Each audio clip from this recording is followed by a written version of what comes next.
Assalamualaikum warahmatullahi wabarakatuh. Selamat pagi dan salam sejahtera untuk kita semuanya. Di sini kami dari kelompok 7 yang beranggotakan saya sendiri Betty Utari, rekan saya Adinda Permanda, dan Sonia Fadila Pardosi. Di sini kami akan bahas tentang sejarah masuknya agama Islam di Brunei Darussalam. Baiklah, kita masuk pada tradisi dan kebudayaan Brunei Darussalam. Brunei Darussalam ini kerajaan Islam di utara Kalimantan yang berbatasan dengan Laut Cina Selatan, yang mana sebagian besar populasinya adalah Melayu Muslim yang bermazhab Sunni. Jumlah Muslim yang ada di Brunei Darussalam ini yaitu 67% dari total penduduk. Ada pula yang memeluk agama Buddha dengan persentase sebesar 13% dan 10% beragama Kristen. Sisanya adalah agama yang menganut agama pribumi. Brunei Darussalam ini seakan sama dengan budaya Melayu dengan pengaruh kuat dari Islam, tetapi kelihatan lebih konservatif dibandingkan daerah negara Malaysia dan negara Indonesia, yang mana penjualan alkohol diharamkan dan orang luar yang non muslim boleh membawa 12 botol bir dan miras setiap kali mereka masuk negara ini. Setelah memberlakukan larangan pada awal tahun 1990-an, semua klub malam itu dipaksa ditutup.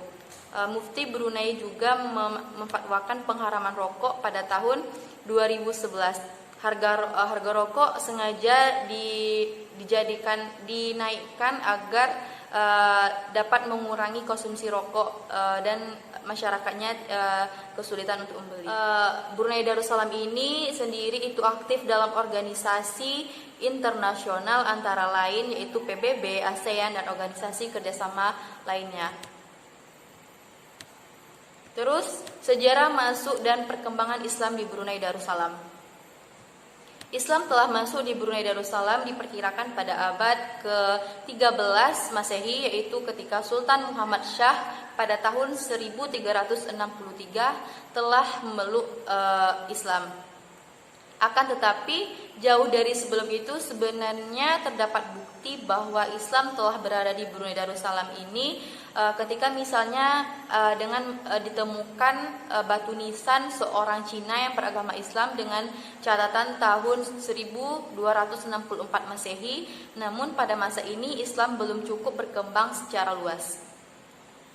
Barulah ketika awang kala Betatar memeluk Islam dengan gelar Sultan Muhammad Shah, Islam mulai berkembang secara luas. Berkaitan dengan masuknya Islam di Brunei ditemukan beberapa sumber yang berbeda. Yang pertama dari dalam ensiklopedi Islam dijelaskan bahwa Islam masuk diperkenalkan di Brunei Darussalam ini pada tahun 977 Masehi melalui jalur timur Asia Tenggara oleh pedagang-pedagang dari negara Cina. Kemudian Islam menjadi agama resmi negara semenjak Raja Awang Ala Betatar masuk Islam dan berganti nama menjadi Muhammad Shah pada tahun 1363 sampai 1402. Perkembangan Islam semakin maju setelah pusat penyebaran dan kebudayaan Islam Malaka jatuh ke tangan Portugis pada tahun 1511 sehingga banyak ahli agama Islam pindah ke Brunei. Kemajuan dan perkembangan Islam semakin nyata pada masa pemerintahan Sultan Bolkiah, yaitu Sultan kelima, yang wilayahnya meliputi Sulu, Selandung, Kepulauan Sulu, Kepulauan Balabak sampai ke Manila. Masuknya Islam di Brunei didahului oleh tahap perkenalan. Selanjutnya, Islam masuk secara nyata ketika raja yang berkuasa pada saat itu menyatakan diri masuk Islam, lalu diikuti oleh penduduk Brunei dan masyarakat luas, sehingga cukup beralasan jika Islam mengalami perkembangan pesat di negara ini, yaitu negara Brunei Darussalam. Dalam Ensiklopedi Nasional Indonesia mengatakan bahwa agama Islam masuk ke Brunei pada abad ke-15 Sejak itu kerajaan Brunei berubah menjadi Kesultanan Islam. Pada abad ke-16 Brunei tergolong kuat di wilayahnya dan kekuasaannya meliputi pula beberapa pulau di Filipina Selatan. Perubahan nama dari kerajaan menjadi kesultanan memberi informasi bahwa Islam di Brunei mendapat perhatian yang serius dari pihak pemerintah. Hal ini menjadi salah satu faktor sehingga penganut agama Islam semakin bertambah banyak di Brunei Darussalam. Kerajaan besar Islam di Brunei Darussalam. Fase pemerintahan Islam yang terdapat di Kerajaan Brunei Darussalam terdiri dari 3 fase. Yang pertama, Kerajaan Brunei Darussalam sebelum kolonialisme. Perkembangan agama Islam di Brunei tidak lepas dari pengaruh para mufasir, pedagang Arab serta mubaligh yang berdatangan silih berganti sejak tahun 997 Masehi. Pada masa itu agama Islam belum menjadi agama resmi di Kerajaan Brunei. Agama Islam baru menjadi agama resmi pada masa pemerintahan Sultan Muhammad Shah pada tahun 1363 sampai dengan 1482 dan berkembang pesat pada masa pemerintahan Sultan Syarif Ali atau Sultan Brunei III. Perhatian tampuk kepemimpinan terjadi ketika Raja Buni yang bernama Mahmud Shah alias Sultan Muhammad Shah mangkat tahun 1482 Masehi. Jenazahnya kemudian dimakamkan di luar pintu Antehbon Goh di daerah Nankang, Cina. Setelah pemakaman, Raja Cina bertitah agar putra Raja Buni yang bernama Xiang Wang diangkat menjadi raja. Namun karena Xiang Wang masih berusia 4 tahun, maka tahta kerajaan kemudian diserahkan pada Sultan Ahmad yang tak lain ialah keponakannya. Kerajaan Brunei yang aman sentosa semakin berjaya setelah jatuhnya kerajaan Melaka di tangan Portugis pada tahun 1511 Masehi. Karena Sultan Brunei pada saat itu yaitu Bolkiah, yaitu Sultan kelima, mengambil alih kepemimpinan Islam dari Melaka sehingga Brunei menjadi pusat perkembangan Islam di wilayah-wilayah Taklukan dan sekitarnya. Sejak saat itulah Kesultanan Brunei menjadi zaman kegemilangannya. Terus selanjutnya kerajaan Brunei Islam pada masa kolonialisme. Kolonialisme di Kerajaan Brunei terdiri pada tahun 1578 Masehi pada masa pemerintahan Sultan Abdul Qahar. Sebenarnya penjajah sudah lama ingin menaklukkan Brunei semenjak mengetahui keelokan negeri ini pada tahun 1521 Masehi silam.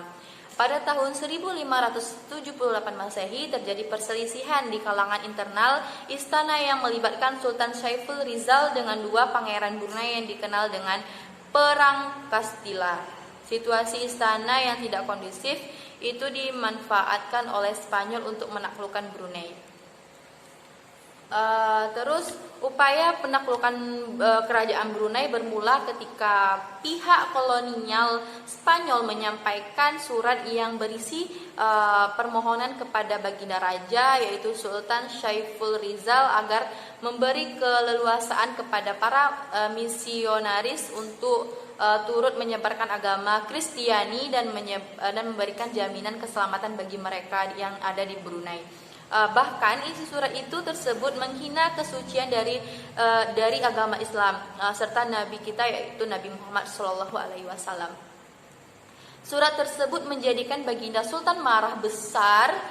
Bulan April tahun 1578 Masehi terjadilah pertempuran antara kerajaan Brunei dengan pihak penjajah yang memakan banyak korban jiwa dari pihak tentara Brunei. Selain itu terjadi perampasan harta benda milik istana dan pembesar kerajaan oleh kolonial Spanyol. Kendati sempat porak-poranda akibat pertempuran itu, namun semangat juang dan nasionalisme rakyat Brunei berhasil menaklukkan memukul mundur musuh-musuhnya pada Juli 1578 Masehi. Masa kejayaan itu terenggut kembali ketika kerajaan Brunei berada di bawah kolonial Inggris. Kala itu James Bogg ketika dari Inggris, dia datang dari Inggris pada tahun 1839 ke Sarawak dan menjadi raja di sana. Ia menyerang kerajaan Brunei sehingga kerajaan Brunei kehilangan kekuasaan atas Sarawak. Sedikit demi sedikit kerajaan Brunei mulai terkikis. Khawatir akan kehilangan yang lebih besar dari wilayah kekuasaannya, maka pada tahun 1888 Masehi, Sultan Hashim Jailulul Alam Mukamaddin meminta perlindungan pihak Great Britain dari Inggris. Kerajaan Brunei kemudian menyepakati perjanjian persahabatan dan perniagaan dengan Inggris. Perjanjian tersebut tidak memberikan keuntungan bagi Brunei.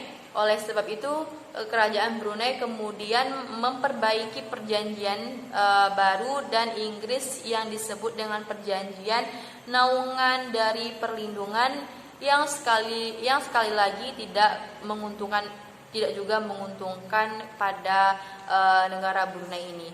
Bahkan akibat perjanjian ini, Brunei kehilangan wilayah Limbang yang serta-merta mempersempit wilayah kekuasaan kerajaan Brunei. Demi mewujudkan kedaulatan yang mandiri, pada tahun 1962 kerajaan Brunei mengadakan pemilihan umum pertama yang sayangnya terkategori oleh pengkhianatan beberapa pemimpin-pemimpin tergabung dalam Tentara Nasional Kalimantan Utara, yaitu TNKU, untuk menggulingkan kerajaan yang sah. Seperti itu, peristiwa itu sempat memakan korban jiwa yang tidak sedikit, namun banyak memberi pelajaran bagi kerajaan Brunei untuk masa depan. Keadaan sempat membaik pada tahun 1967 ketika Sultan Omar Ali Saifuddin III menurunkan diri dan mengangkat putra sulungnya Sultan Hasan al-Bolkiah menjadi Sultan Brunei ke-29.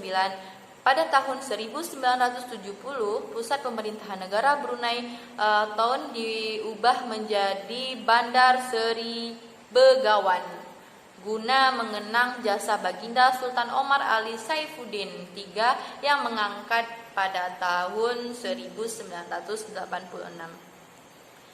Selanjutnya, kerajaan Brunei Islam pasca kolonialisme. Sultan Hasan al-Bolkiah diangkat menjadi sultan semenjak pada tahun 1967 ketika kerajaan Brunei belum merdeka. Namun ia telah berhasil memajukan negeri Brunei Darussalam dan memprakarsai kemerdekaan Brunei melalui pembaruan perjanjian Brunei dengan Inggris. Dan pada tahun 1961, Sultan Hasanul Bolkiah diangkat menjadi Duli Pangeran Muda Mahkota pada usia 15 tahun. Beliau kemudian dinobatkan menjadi Sultan Brunei yang ke-29 di usia 21 tahun dengan gelar Sri Baginda Sultan Haji Hasanul Bolkiah Mu'izzuddin Wad Daulah.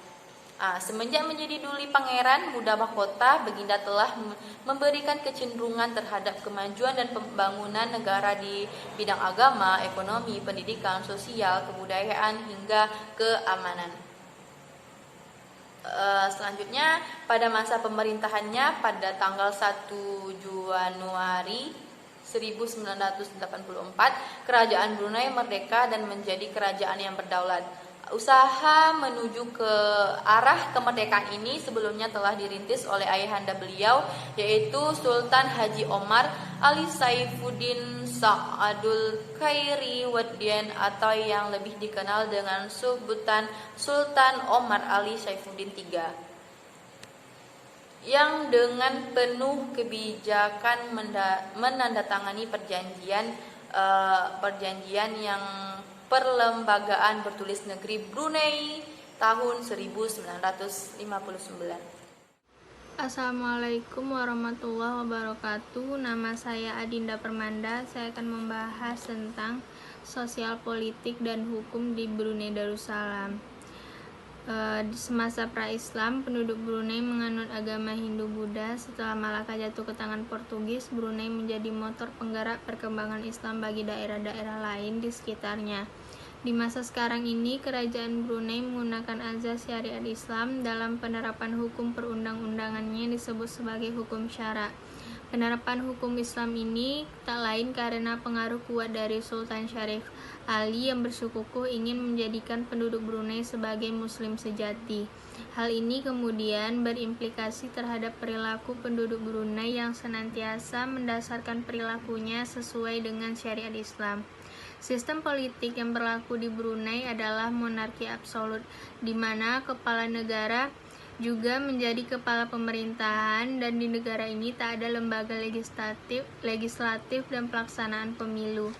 Negeri yang berpenduduk mayoritas muslim ini menjadikan kepala negaranya sekaligus pemimpin Islam. Dengan kata lain, Sultan menjabat kepala negara sekaligus merangkap ketua lembaga keagamaan yang mengatur lalu lintas kehidupan beragama dan dibantu oleh mufti. Secara kultural, hukum yang berlaku di Brunei Darussalam tidak jauh berbeda dengan tetangganya Malaysia karena keduanya memang mempunyai akar budaya yang sama.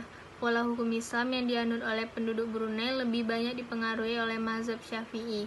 Sistem hukum dan pengadilan mereka lebih banyak dipengaruhi oleh hukum adat Inggris. Sampai dekade sekarang ini, sistem hukumnya kecuali hukum-hukum agama Islam masih.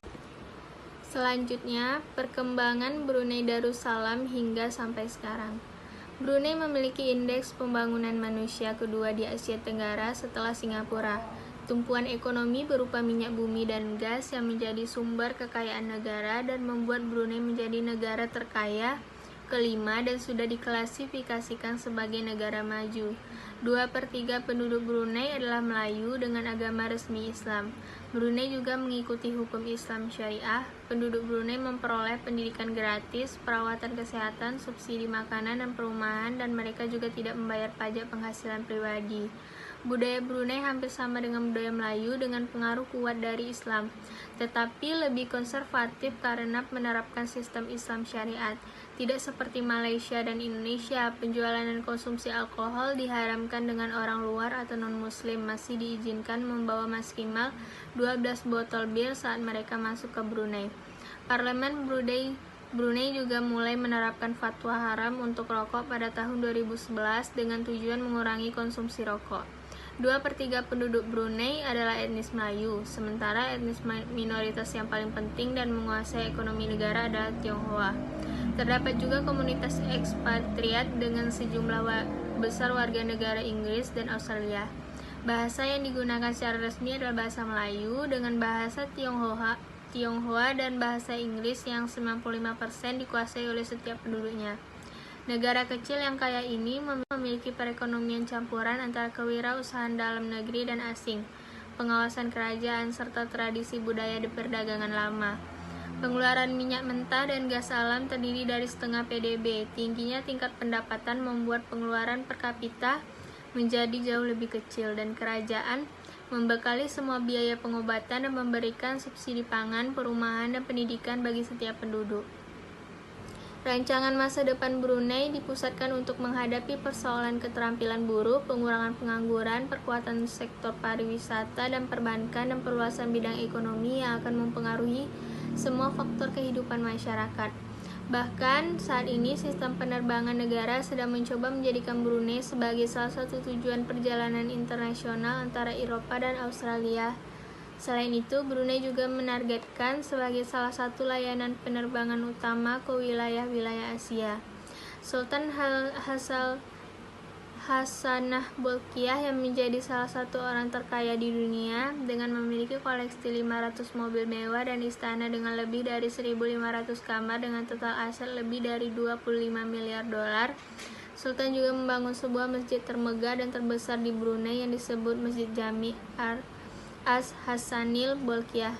Masjid ini mampu menampung 3.000 umat Islam. Selain dilengkapi ruang perpustakaan, pertemuan, dan lounge yang indah, arsitektur dan interior masjid ini menjadi kebanggaan Brunei dan Kesultanan karena mampu menyaingi arsitektur dan interior Masjidil Haram di Mekah. Assalamualaikum warahmatullahi wabarakatuh. Perkenalkan, saya Sonia Fadila Padosi dari Prodi Ekonomi Syariah semester 4. Baiklah, di sini saya akan menjelaskan sistem pemerintahan di Brunei Darussalam. Negara Brunei Darussalam memiliki corak pemerintahan monarki absolut, di mana sultan menjabat sebagai kepala negara, juga kepala pemerintahan, dan merangkap sebagai Perdana Menteri serta Menteri Pertahanan yang dibantu oleh Dewan Penasihat Kesultanan dan beberapa menteri. Dalam monarki absolut ini, kekuasaan kesultanan itu tidak terbatas. Negara Brunei Darussalam memegang kendali negaranya sendiri pada tahun 1959 setelah pemerintahan Inggris, yang mana pada saat itu Sultan Ali Saifuddin III memiliki kekuasaan eksekutif, namun dalam politik luar negeri tetap di bawah kendali Inggris. Berdasarkan perjanjian November 1971, negara Brunei memperoleh otonomi internal secara penuh sehingga ia tidak lagi menjadi negara yang terus dilindungi oleh Inggris. Namun, untuk mempertahankan citra negaranya sebagai negara yang bertanggung jawab, maka antara kedua negara, antara Brunei dan Inggris, mereka membuat sebuah perjanjian, yaitu perjanjian persahabatan dan kerjasama pada tahun 1979 sekaligus mengakhiri perjanjian tahun 1971. Mereka juga berkomitmen untuk mewujudkan kemerdekaan Brunei dari politik Inggris pada tahun 1984, dan kemudian Sultan Brunei menyatakan kemerdekaan politik dari Inggris pada tanggal 1 Januari 1984 secara internasional. Kemudian sistem pemerintahan Islam di Brunei Darussalam sendiri, yaitu sultan yang terkenal yaitu Sultan Hasan al-Bolkiah, yang merupakan sultan ke-29 yang diangkat pada tahun 1967.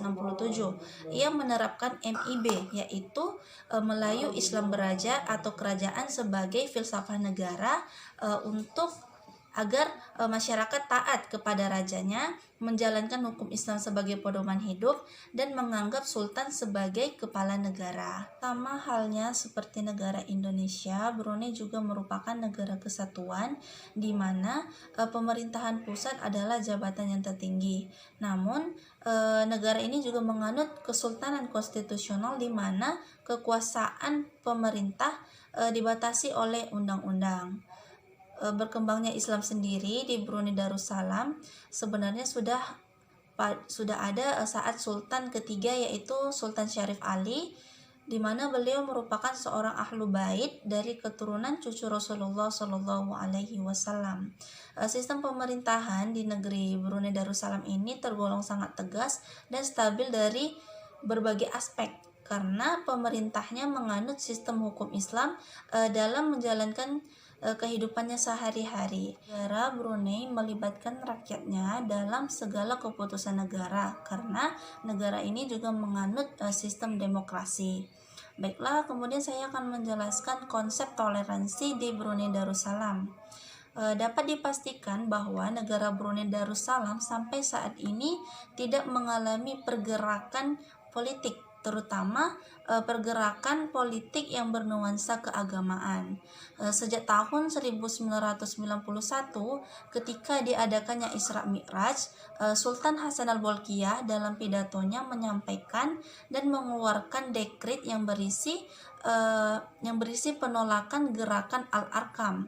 Kemudian ia memerintahkan kepada pihak penyelenggara pemerintahan untuk melarang orang-orang asing manapun yang masuk di negara Brunei yang dapat menjadi ancaman sehingga mengganggu keharmonisan masyarakat Brunei. dekret yang dikeluarkan pemerintahan Brunei ini juga merupakan indikasi bahwa eksistensi Islam di Brunei harus tegas dan tidak terpecah belah. Seperti yang diketahui bahwa masyarakat Brunei sangat patuh terhadap sultannya, sehingga masyarakat Brunei mewujudkan isi dari dekret tersebut.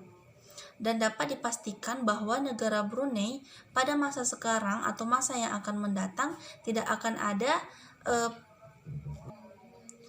radikalisme yang dapat mengganggu stabilitas negara. Kemakmuran dan kesejahteraan masyarakat muslim di Brunei pada saat ini tentu sangat beralasan, sebab semua aktivitas pemerintahan bertujuan untuk memperkokoh eksistensi Islam. Pemerintah melarang jual beli minuman keras, melarang sekte-sekte Islam keras dan lain sebagainya sebagai indikator bahwa negara Brunei tetap menjadi negara yang darussalam, yaitu negara aman dan sejahtera yang jauh dari gangguan maupun kekacauan baik dari dalam negeri sendiri maupun dari luar. Baik, sekian penjelasan dari saya. Apabila terdapat salah, saya mohon maaf. Assalamualaikum warahmatullahi wabarakatuh.